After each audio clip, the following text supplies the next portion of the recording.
नमस्कार, स्वागत है आप सभी का हमारे इस खास शो में। मैं हूं आपके साथ गीतू चौहान और आज हम बात करेंगे उन 4 बड़ी खबरों के लिए जो आपके लिए खास हैं।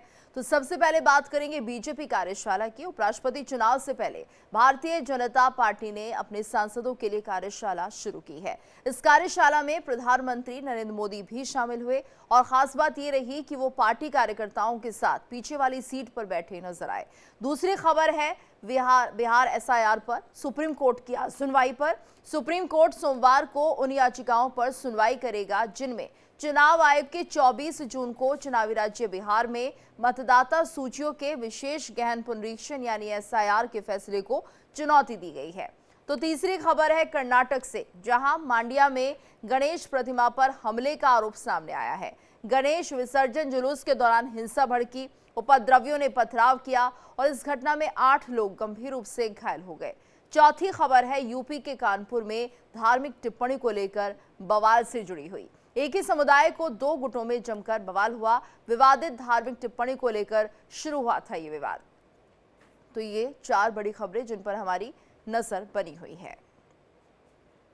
बात करते हैं उत्तर प्रदेश के कानपुर की, जहां पर धार्मिक टिप्पणी को लेकर बवाल हुआ है। एक ही समुदाय के 2 गुटों में जमकर बवाल हुआ है। विवादित धार्मिक टिप्पणी को लेकर शुरू हुआ विवाद। सैकड़ों की संख्या में लोग युवक के घर के बाहर एकत्रित हुए। सर तन से जुदा जैसे भड़काऊ नारे भी यहां पर लगाए गए। तो कानपुर के फील खाना थाना इलाके में रविवार शाम एक ही समुदाय के 2 पक्षों के बीच जमकर बवाल हुआ। बताया जा रहा है कि विवाद की शुरुआत एक युवक द्वारा सोशल मीडिया पर धार्मिक भावनाओं को आहत करने वाली टिप्पणी करने से हुई और इस टिप्पणी को लेकर स्थानीय लोगों में आक्रोश फैल गया। देखते ही देखते सैकड़ों की संख्या में लोग युवक के घर के बाहर एकत्रित हो गए और नारेबाजी करते हुए घेराव कर लिया। स्थिति तब और गंभीर हो गई जब कुछ युवकों ने पथराव शुरू कर दिया। साथ ही सर तन से जुदा जैसे भड़काऊ नारे भी लगाए गए, जिससे पूरे इलाके में तनाव का माहौल बन गया। परिवार और आसपास के लोगों में दहशत फैल गई। सूचना मिलते ही पुलिस मौके पर पहुंची और स्थिति को नियंत्रण में करने के लिए तुरंत कार्रवाई की और भीड़ को शांत करने का प्रयास किया। पुलिस ने लोगों से अपील की है कि कानून हाथ में ना लें और किसी भी तरह की हिंसा से बचें। पुलिस ने वीडियो फुटेज के आधार पर दोषियों की पहचान करने की प्रक्रिया भी शुरू कर दी है। कुछ उपद्रवी युवकों को हिरासत में लेकर पूछताछ की जा रही है। पटकापुर के रहने वाले एक बच्चे ने सोशल मीडिया पे कुछ पोस्ट किया था, जिससे कुछ लोगों को आपत्ति हुई। वो उसके घर गए। सूचना पाकर कि मौके पे तत्काल पुलिस पहुंची। थाना फील खाना, थाना कोतवाली, थाना मोलगंज। उस बच्चे के द्वारा ये बताया गया कि उसकी जानकारी नहीं था उसमें लिखा क्या है, और जिसके क्रम में उसने पोस्ट कर दिया था। उसने पोस्ट को डिलीट किया। उसको हम लोग हिरासत में लिए हैं पूछताछ के लिए और इन लोगों से अपील किए हैं कि जिनको आपत्ति है तहरीर से उसको मुकदमा देखेंगे। दोनों पक्षों के जो भी धर्मगुरु रहे वो आए, वो चाहे सिया पक्ष हो चाहे सुन्नी पक्ष हो, और उन्होंने लोगों से अपील की है और लोग अपने अपने घर चले गए हैं। शांति व्यवस्था कायम है, किसी भी प्रकार की कोई दिक्कत नहीं है और उस बच्चे के ऊपर जो भी लीगल एक्शन हो हम किया करेंगे। और ज्यादा जानकारी के लिए बात करेंगे संवाददाता अभय श्रीवास्तव से। अभय, पूरा मामला कहां से शुरू होता है ये? अभय, आवाज मिल रही है आपको? तो आपको बता दें, उत्तर प्रदेश के कानपुर का ये मामला है। धार्मिक टिप्पणी को लेकर ये बवाल हुआ है, इस तरह की जानकारी सामने आ रही है। और एक ही समुदाय के 2 गुटों में ये जमकर बवाल हुआ, क्योंकि कहा जा रहा है कि विवादित धार्मिक टिप्पणी यहां पर की गई थी और इसको लेकर ये विवाद शुरू हुआ। तो सैकड़ों की संख्या में लोग युवक के घर के बाहर एकत्रित हो गए और सर तन से जुदा जैसे भड़काऊ नारे भी यहां पर लगाए गए हैं। तो कानपुर के फील खाना थाना क्षेत्र का ये मामला है और रविवार शाम एक ही समुदाय के 2 पक्ष थे जो आपस में जमकर बवाल करते हुए नजर आए। बताया जा रहा है कि सोशल मीडिया द्वारा जिस तरह से धार्मिक भावनाओं को आहत करने वाली टिप्पणी को यहां पर फैलाया गया और इस टिप्पणी को लेकर स्थानीय लोग काफी गुस्से में दिखाई दिए। इसके अलावा देखते देखते सैकड़ों की संख्या में जो लोग थे वो यहां पर एकत्रित हो गए और इस युवक के बाहर ये सभी खड़े थे। नारेबाजी यहां पर की जा रही थी। स्थिति तब और ज्यादा गंभीर हो गई जब युवकों ने पथराव भी शुरू कर दिया। तो यहाँ पर सर तन से जुदा जैसे नारे भी लगाए गए और उसके बाद माहौल बहुत ज्यादा बिगड़ गया। हालांकि पुलिस आई, बीच बचाव किया। और ज्यादा जानकारी के लिए बात करेंगे संवाददाता अभय श्रीवास्तव से। अभय, पूरा मामला क्या है? क्या कुछ टिप्पणी थी जिसके बाद ये पूरा विवाद हुआ और ये नौबत यहाँ तक पहुंच गई? बिल्कुल, तो आपको बता दें जो पूरा मामला है ये फीलखाना थाना क्षेत्र के इलाके का मामला है। यहाँ पर जो इस्लाम के खुलफाए राशिदीन को लेकर के पूरी आपत्तिजनक टिप्पणी की गई थी। सुन्नी समाज के लोगों ने इसका पूरा विरोध किया। जिसके बाद जो डीसीपी है वो मौके पर पहुंचे थे, जो शहर काजी है वो मौके पर पहुंचे। देखते देखते जो दोनों शिया समुदाय और सुन्नी समुदाय के दोनों पक्ष हैं वो बड़ी संख्या में उनके लोग आपस में टकराव हो गया। काफी जो गहमा गहमी के बाद माहौल था उसको अधिकारियों ने शांत कर पाया। जो शहर काजी हैं उनको इस पूरे मामले में लगाया गया था। देर रात तक जो ये पूरा हंगामा है यही चलता रहा। इसके बाद जो पीएसी और जो पैरामिलिट्री फोर्सेस है उनकी भी वहां पर तैनाती की गई है। ड्रोन से पुलिस निगरानी कर रही ताकि किसी तरह की जो शांति व्यवस्था है उसमें कमी ना आने पाए। कहीं ना कहीं जिस तरह से पूरी सोशल मीडिया पर ये पोस्ट जो वायरल हुआ था, इसके बाद जो फर्तन से जुदा इस तरह के भी नारे लगे थे। तंग गलियों में जो दोनों समुदाय के लोग हैं वो बड़ी संख्या में बाहर आ गए थे और हंगामा करने लगे थे। पुलिस ने पूरी स्थिति को मौके पर संभाला था और जो सोशल मीडिया है, जो आरोपी है, उसके खिलाफ मुकदमा दर्ज हो गया है। उसकी गिरफ्तारी के लिए पुलिस जो है वो प्रयास कर रही है। साथ ही साथ पूरे इलाके में पुलिस फोर्स को तैनात किया गया और ये निगरानी की जा रही है कि किसी तरह का माहौल न खराब हो। जी, अबे और इस मामले में किसी के खिलाफ कार्रवाई हुई है, किसी की गिरफ्तारी हुई है? बिल्कुल, जो सोजफ नाम का एक व्यक्ति है, इसके द्वारा ये पूरी पोस्ट की गई थी, उसको लेकर के पूरा विवाद हुआ था। फिलहाल पुलिस ने आरोपी को गिरफ्तार कर लिया है और जो कार्रवाई है उसका सोशल मीडिया अकाउंट है वो सीज कर दिया गया है। साथ ही साथ जो पुलिस की साइबर सेल है वो भी इस पूरे मामले में जांच कर रही है। जी, धन्यवाद अवैस पूरी जानकारी के लिए। तो पुलिस आगे की कार्रवाई कर रही है और इस पूरे मामले की छानबीन कर रही है। चलिए अब बात करते हैं बीजेपी कार्यशाला की। उपराष्ट्रपति चुनाव से पहले भारतीय जनता पार्टी ने अपने सांसदों के लिए कार्यशाला की शुरुआत की और इस कार्यशाला में पीएम मोदी भी शामिल हुए और खास बात ये रही कि वो पार्टी कार्यकर्ताओं के साथ पीछे वाली सीट पर बैठे हुए नजर आए। सांसदों ने इस मौके पर प्रधानमंत्री मोदी का सम्मान भी किया और उन्हें जीएसटी सुधारों के लिए बधाई भी दी। संसद सत्र की तैयारी, संसदीय नियम कायदे और सदन में समय प्रबंधन जैसे विषयों पर भी सांसदों को प्रशिक्षण दिया गया। तो बीजेपी की कार्यशाला और ऐसे में कई महत्वपूर्ण मुद्दों को लेकर तो बात हुई, लेकिन किस तरह से संसदीय नियम कायदे होते हैं और क्या सदन में समय का प्रबंधन होता है, इन जैसे मुद्दों को लेकर भी यहाँ पर सांसदों को प्रशिक्षण दिया गया है। तो आज प्रधानमंत्री मोदी का संबोधन भी होना है और उसके बाद 3:30 बजे ये कार्यशाला समाप्त हो जाएगी। लेकिन इस कार्यशाला की जिस तरह से शुरुआत की गई ये काफ़ी उत्साहवर्धक रही उन कार्यकर्ताओं के लिए भी।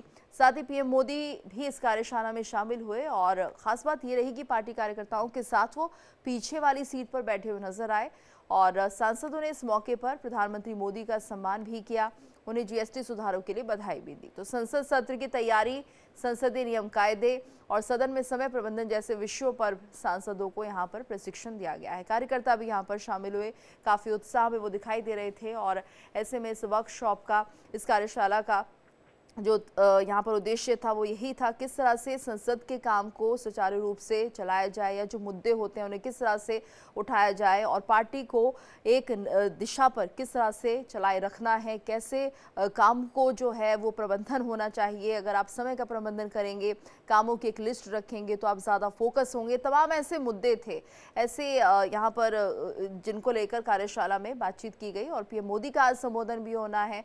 तो 3:30 बजे ये कार्यशाला समाप्त हो जाएगी। लेकिन अच्छी बात ये रही कि अगर आप देखेंगे तो आखिरी सीट जो है उस पर प्रधानमंत्री मोदी बैठे हुए हैं और उनका जो ये सरल स्वभाव है, कार्यकर्ताओं के साथ खुद भी एक कार्यकर्ता मिल जाना, और शायद यही उनकी एक शैली है जो कि बीजेपी के बाकी कार्यकर्ताओं को काफ़ी पसंद आती है।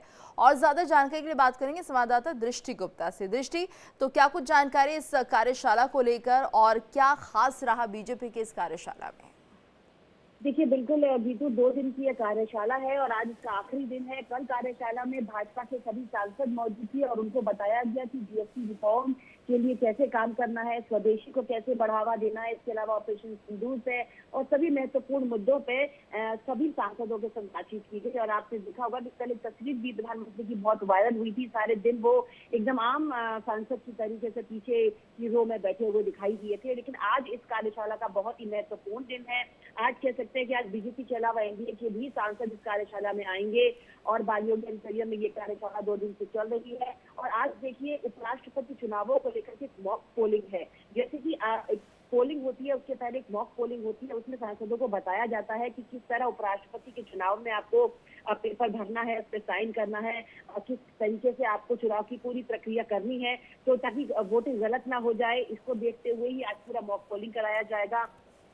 तो देखिए, ये एक बहुत ही महत्वपूर्ण आज का दिन है और इसका कार्यशाला का और अंतिम दिन भी है।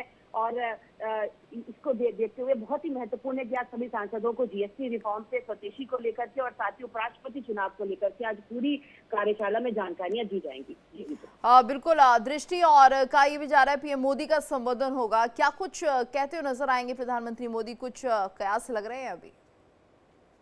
प्रधानमंत्री मोदी हमेशा से ही लगातार भाजपा के सभी सांसदों को लगातार संबोधित करते रहते हैं, उनको लगातार बताते रहते हैं कि किस तरह संगठन में बदलाव किए जाने चाहिए, किस तरह हम और मजबूत अपने आप को कर सकते हैं जिससे कि हम देश की पूरी तरीके से रक्षा कर सके। क्या क्या चीजें ऐसी इंपॉर्टेंट है, जब टैरिफ लगा था तब भी प्रधानमंत्री मोदी ने कहा था कि देखिए हमको इससे घबराना नहीं है और हमको हर तरीके से स्वदेशी को आगे बढ़ाना है, तो यही संबोधन उनका रहेगा। बिल्कुल दृष्टि, यानी कि अपने संबोधन के जरिए सांसदों को एक दिशा में ले जाते हुए प्रधानमंत्री मोदी दिखाई देंगे। हालांकि नजर जरूर होगी क्या कुछ रहेगा उनके संबोधन में। धन्यवाद आपका इस पूरी जानकारी के लिए।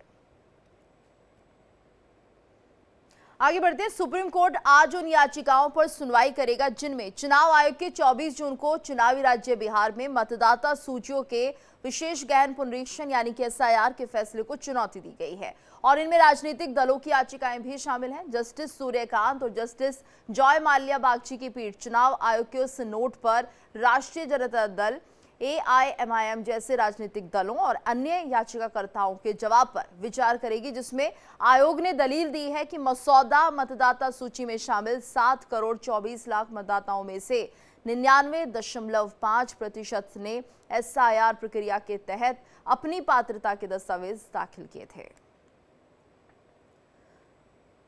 तो राजनीतिक दलों की याचिकाओं पर सुनवाई आज होनी है। SIR मुद्दे को लेकर सुप्रीम कोर्ट आज उन सभी याचिकाओं पर सुनवाई करेगा जिनमें चुनाव आयोग के 24 जून को चुनावी राज्य बिहार में मतदाता सूचियों के SIR के फैसले को चुनौती दी गई है। और ज्यादा जानकारी के लिए बात करेंगे लीगल एडिटर आशीष सिन्हा से। आशीष, तो आज सुप्रीम कोर्ट में SIR की डली हुई याचिकाओं को लेकर सुनवाई होनी है, क्या कुछ ये याचिकाएं थी, क्या फैसला आने की उम्मीद है, क्या कहा जा रहा है? देखिए गीतू, दरअसल पिछली बार ही सुप्रीम कोर्ट ने कह दिया था कि 1 सितंबर की जो डेडलाइन है जिसमें सभी लोगों को अपनी आपत्ति या फिर आवेदन जो है वो देने हैं, उस डेडलाइन को हम नहीं बढ़ाएंगे।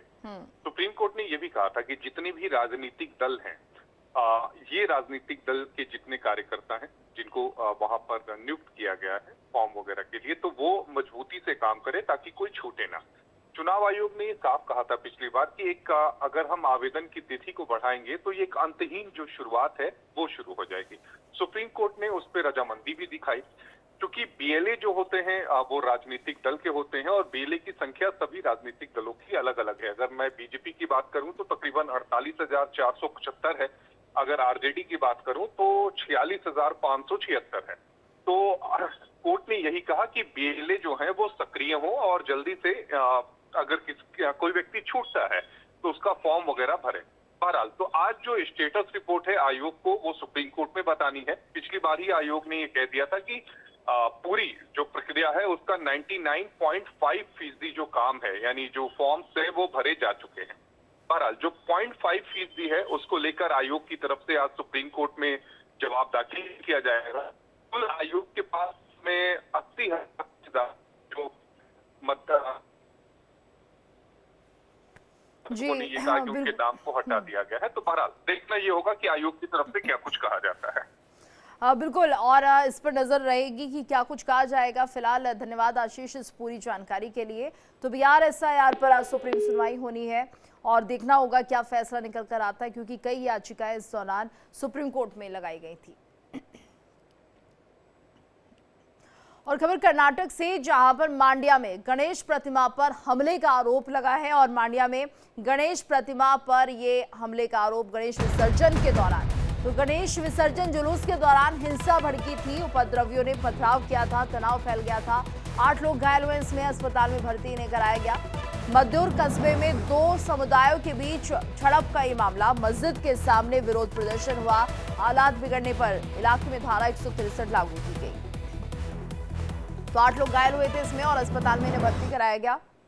गणेश प्रतिमा पर हमले का ये मामला है, कर्नाटक से खबर है, जहां पर मांड्या में गणेश विसर्जन के दौरान उपद्रवियों ने पथराव किया था, उसके बाद यहां पर तनाव फैल गया, 8 लोग इस दौरान घायल हुए, अस्पताल में इन्हें भर्ती कराया गया। मद्दुर कस्बे में 2 समुदायों के बीच झड़प का ये मामला है। मस्जिद के सामने विरोध प्रदर्शन हुआ था और हालात बिगड़ने पर इस इलाके में धारा 163 लागू कर दी गई है। कर्नाटक के मांड्या का ये मामला, जहां पर गणेश प्रतिमा विसर्जन के दौरान ये हिंसा भड़की और ऐसे में यहाँ पर विरोध जताया गया था। 2 समुदायों के बीच में झड़प हुई है और गणेश प्रतिमा पर हमले का भी आरोप है। तो गणेश विसर्जन जुलूस के दौरान हिंसा भड़की, उपद्रवियों ने पथराव किया, जिसके चलते यहाँ पर तनाव फैल गया। 8 लोग इसमें घायल हुए, अस्पताल में इन्हें भर्ती कराया गया है।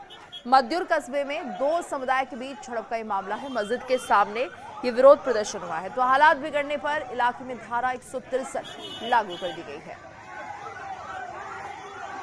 कर्नाटक के मांड्या में धारा 163 लागू की गई है। 2 समुदाय में झड़प का ये मामला, जिस दौरान गणेश विसर्जन होना था, उस वक्त प्रतिमा पर हमला भी किया गया और बताया जा रहा है कि यहाँ पर मस्जिद के सामने ये विरोध प्रदर्शन हुआ, झड़प हुई और इसमें कुछ लोग घायल हुए हैं।